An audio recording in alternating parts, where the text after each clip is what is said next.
Good morning. Today we'll start with the introduction and basic concepts. We will start with a new topic, that is properties of a system. A system can be defined by different properties. Any characteristics of a system is called a property. Some familiar properties are pressure P, temperature T, volume V, and mass small m.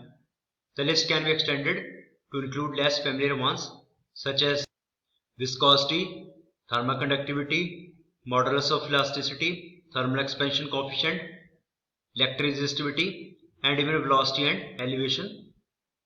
Properties are considered to be either intensive or extensive. So you can see here mass, volume, temperature, pressure, and density. These are the properties of system. We will discuss what is extensive property, what is intensive properties. So temperature, pressure, density is your intensive property, while mass and volume is your extensive property. Intensive properties are those that are independent of the mass of system, such as temperature, pressure, and density. Extensive properties are those whose values depends on size or extent of the system. Total mass, total volume, and total momentum are some example of extensive properties. You can see here, this is your system. If we cut this system into two parts, we have the system. Temperature of this subpart and temperature of this subpart will remain same. So temperature will remain same. So it is intensive property. While mass, when you cut this system into two half, mass will become half m this side. Half of the mass will go in this side. So mass is extensive property. Same for the volume. It will become half. So it is extensive property. Generally upper case letters are used to represent pressure, temperature. You can see it is noted by capital T, capital P, and lower case for extensive properties. The next concept is continuum. What is this concept? Normally whatever the material we will see, they had lot of hollow space. As we know, atom and around electrons, between atom and electron there is an empty space, and between one atom and another atom still there is a lot of empty space. You had studied in chemistry. So matter is made up of atoms that are widely spaced in gas phase, yet it is very convenient to disregard the atomic nature of substance and view it as a continuous. We will consider for the calculation purpose of engineering, and because our scale is very large, so we can't see those small spaces, or you can say voids, which is present in within the atoms. So we will treat the material as a continuous, that is completely filled, there is no void, yet we treat it continuous homogeneous matter with no holes, that is called continuum. The continuum idealization allows us to treat properties as a point functions and to assume the properties vary continually in space with no jump discontinuous. So if a matter is discontinued, so there is a difficulty that we can't assume the properties uniform throughout the matter, because there are molecules. You can see example here. So these molecules, between molecules there is a gap, so it is not possible to take temperature, pressure for these molecules only. We will treat the whole, you can say large amount of these molecules, and then for that particular amount of mass we will take the properties like pressure and temperature. This idealization is valid as long as size of system we deal with is large related to state space between molecules. This is the case in practically all problems except some specialized ones. The continuum idealization is implicit in many statements we make, such as the density of water in a glass is the same at any point. To have a sense of distance involved at molecular level, we will discuss what is the space the atom will cover. Consider a container filled with oxygen at atmospheric conditions. This container, it contains oxygen at 1 atmosphere pressure and 20 degrees Celsius. So in 1 mm cube, means in 1 mm cube there are 3 to 10⁶ molecules. The number of molecules are very large. So large, so we can treat it as a, you can say normally we will treat it as a continuum medium. The diameter of oxygen molecule is 3 × 10⁻⁻³ 10 meter and its mass is 5.3 into 10 raised to power minus 26 kilogram. Also, the mean free path of oxygen at 1 atmosphere pressure is 6.3 into 10 raised to power 8. That is, an oxygen molecule travel on an average distance of 6.3 to 10 raised to power 8. What is mean free path? This is the distance traveled by a molecule between two successive collisions. Means this much amount of distance, your 6.3 into 10 raised to power 8 meter molecule will cover before it will collide with another molecule, which is about 200 times of its diameter. It means the diameter and the distance traveled by molecule have the ratio is 200 times before it collides with another molecule. Also, there are about 3 into 10 raised to power 16 molecules of oxygen in tiny volume of 1 mm cube. You can see here at 1 atmosphere pressure. The continuum model is applicable as long as the characteristic length of the system is much larger than the mean free path of the molecule. What we are considering here is 1 mm here in this direction, 1 mm in this direction and 1 mm. So we are taking 1 mm cube of volume. So it is very large, the amount of molecules, and this amount of volume is very large as compared to its, you can say, mean free path. So we can treat this medium as a continuum, means fully filled with the molecules. We won't consider any voids here for the calculation purpose. At very high vacuums or at high elevations, the mean free path may become large. For example, it is about 0.1 meter for atmosphere air at an elevation of 100 km. For such cases, the rarefied gas flow theory should be used. Now we will cover about what is density and specific gravity. In engineering problems, we will use these terms. So what is density? Density is defined as the mass per unit volume. So mass divided by volume, kg per meter cube. This is called density. And if you take reciprocal of this, it is called specific volume. Reciprocal of density is called specific volume, which is just reverse of this. The density of substance in general depends on temperature and pressure.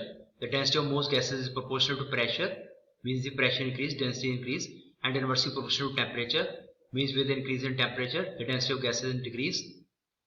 At 20 degrees Celsius, the density of water is 998, and at 1 atmosphere pressure, when pressure is 100 atmosphere, this 998 will convert to 1003, but there is a marginal change of pressure increase.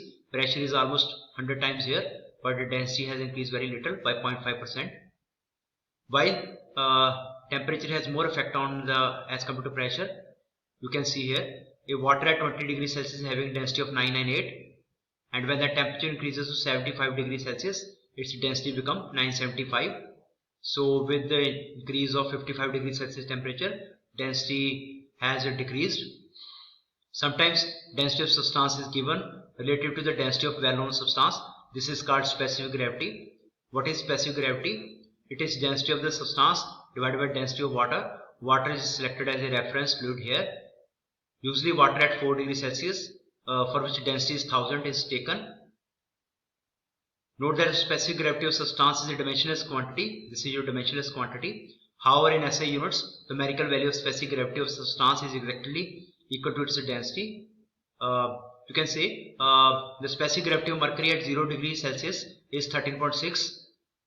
If you put the value of specific gravity of mercury here 13.6 and density of water here is 1000, you can calculate the density of the mercury, which will come out as 13,600 kg per meter cube. You can see here in this table the different specific gravity. Water specific gravity is 1 because it is taken as standard. Bread contains salts and other things, so its specific gravity is heavier than water. Seawater, it contains salt, it's much heavier as compared to water. Gasoline is lighter than water, so it will just float on the water. Ethyl chloride. Mercury is almost 13.6 times heavier than water, and gold is the heaviest one, which is 90.2 times. You can say specific gravity is 19.2. It means gold will occupy almost 20 times volume as compared to water. So this calculation, these are important for the calculation purpose. State and equilibrium. We will discuss what is state of a system and equilibrium. These are two concepts which we will deal across the thermodynamics. Consider a system not undergoing any change at this point. All the properties can be measured or calculated throughout the entire system, which gives us a set of properties. that completely describes the condition or state of a system. At a given state, all properties of system have fixed values. It means that pressure, temperature and volume is fixed. So then you can say the system is at a particular state, and if these properties won't change, then we can measure these properties. If the value of even one property changes, the state will change to a different one. A system is shown at two different states. You can see in this example here, this is your state 1, this is state 2. Mass in the state 1 is 2 kg, temperature is 20, volume is 1.5 meter cube. While in the state 2 is mass is 2 kg, temperature is 20 degrees Celsius, volume is different 2.5 meter cube. The thermodynamics deals with the initial state and final state. It does not deal with the what are happening between this first state and between two state. Means when this volume changes from here to here, it does not deal with that. Thermodynamics deals with equilibrium states. Means this is your at equilibrium condition here when your all the parameters are same. When you can measure, you can take time, and you in that time you can measure the mass of the system, temperature of system, volume of system. It will won't change, and then you can measure the final states mass, temperature and volume. The word equilibrium implies a state of balance. In an equilibrium state, there are no unbalanced potentials. Unbalanced potential means where the state will remain same. There is no change in the states, pressure, temperature and volume of the system within the system. A system is equilibrium. System in equilibrium experience no changes when it is isolated from surrounding. Now we will study what is equilibrium. The equilibrium is of three types. One is your thermal equilibrium, second is your mechanical equilibrium, third is your chemical equilibrium. There are many types of equilibrium. So first is your thermal equilibrium. If the temperature is same throughout the entire system as shown in figure 1 to 24, that is the system involves no temperature differential, which is the driving force for heat flow. It is called thermal equilibrium. You can see in this example, this is container here. It is having gas at 20 degree, here at this corner 23 degree, here 30 degree, and different temperatures is there. So, and after you can say equilibrium is achieved, this is the temperature throughout this container 32, 32, 32, 32. Means whatever the driving force is temperature difference for heat to flow. After this, and it will achieve equilibrium state. Equilibrium state is the most stable state, you can say, which your system will achieve. Before the equilibrium state, there is a heat transfer here, unless until the uniform temperature throughout the container is achieved. So its system is said to be a thermal equilibrium if temperature throughout the system is same. Second is mechanical equilibrium. That is, the system involves mechanical equilibrium is related to pressure, and a system is in mechanical equilibrium if there is no change in pressure at any point of the system with time. Mechanical equilibrium is related to the pressure.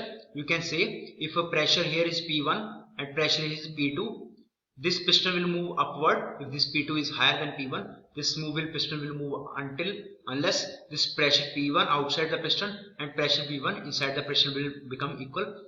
You can take example of weather also. The air will always flow from high pressure to low pressure.